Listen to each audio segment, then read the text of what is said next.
Di saat yang lain udah pada menghasilkan cuan, aku malah baru mulai. Halo, hai, assalamualaikum. Gimana kabar kalian? Di saat yang lain udah pada menghasilkan cuan, aku baru mulai ngonten. Sebenarnya keinginan pengen mulai ngonten itu udah dari lama, udah dari tahun-tahun kemarin. Tapi masih banyak takutnya, ya takut sepi penonton, takut malu, takut inilah, takut itulah. Padahal kan kita nggak tahu gimana hasil akhirnya kalau kita nggak mencoba.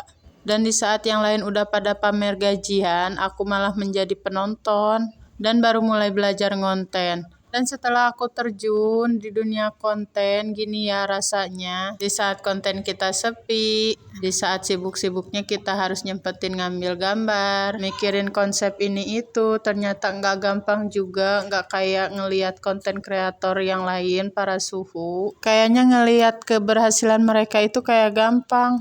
Padahal aslinya sulit banget, apalagi pemula kayak aku.